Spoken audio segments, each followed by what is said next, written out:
बघा ऐका, आपले शिवाजी राजांचे मावळे या दरवाजावरती रात्रीची जे पहारेकरी थांबायचे ना पहारा द्यायला, तर आपल्या काळामध्ये लाईट असतात त्यावेळेला काय करायचे रात्रीचे, बाबा हा दगड दिसतो बघा, या दगडामध्ये ना मशाल लावायचे.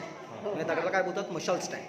आणि हे काही त्यावेळेची जुनी तोप, हा दगड, आणि जी त्यावेळेची जुनी तोप, त्या तोफेचं वजन किती आहे, 650 किलो.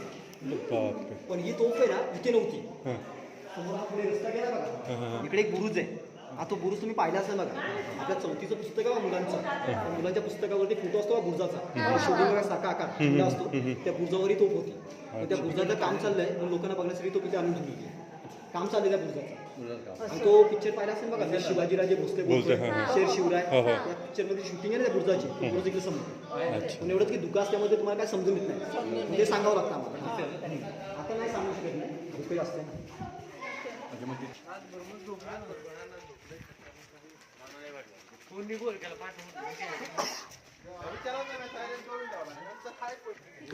उंच पायऱ्या झाल्या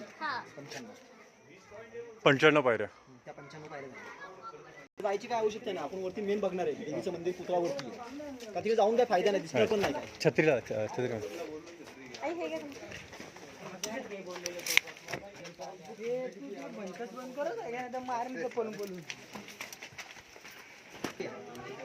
बंद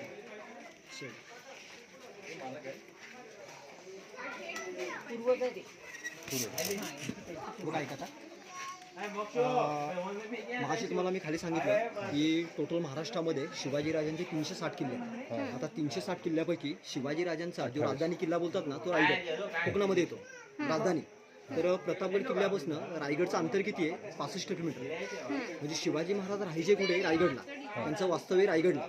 पण शिवाजीराजे या प्रतापगडावरती भवानीनाथचे दर्शन घेण्यासाठी शिवाजीराजेंना आठवड्यातून 2दा इथे यायचे, मंगळवार शुक्रवार.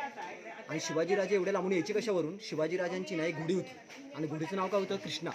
तर शिवाजीराजे कृष्णा घोडीवरती बसून लोक या दरवाजापर्यंत यायचे. हा दरवाजा दिसतो ना समोर, आणि आपले जे मावळे आहेत ना, शिवाजीराजांना इथे पालखीमध्ये बसवायचे आणि या दरवाजातून मंदिरामध्ये घेऊन जायचे. आणि दरवाजाला काय बोलतात, राजमार्ग. आणि शिवाजीराजांच्या मृत्यूनंतर हा राजमार्ग बंद केला. का बंद केला, जे शिवाजीराजांनी आपल्या हिंदू लोकांसाठी जे केलं ना, त्यांच्या बरोबर आता आपण कोणीच करू शकत नाही, त्यांच्या मार्गाने जायचं नाही. हा रस्ता बंद केलेला आहे. आता आपण जाणार आहे ना, हा मावळ्यांचा रस्ता. आपण मावळे भरून जाणार.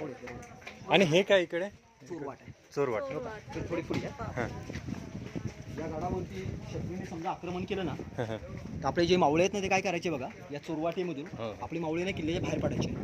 पण बाहेर पडताना काय करायचं, आपला शेवटचा माणूस उतरेल ना, शेवटचा मावळा, जाताना काय करायचं, त्याला असं दगड होता, दगड लावून द्यायचा. शत्रू असं वाटलं पाहिजे की शिवाजीराजांचे मावळे आम्हाला घेऊन किल्ला सोडून पळून गेले, पण पळून जायचं नाही. मावळे काय करायचे, या पूर्ण किल्ल्याला बाहेरने वेढा मारायचे. शत्रू कसा आतमधून फसणार, मग त्यांना गनिमी गावणी मारायचा. पण तो दगड एवढा वजनदार हलायचा कसा, तो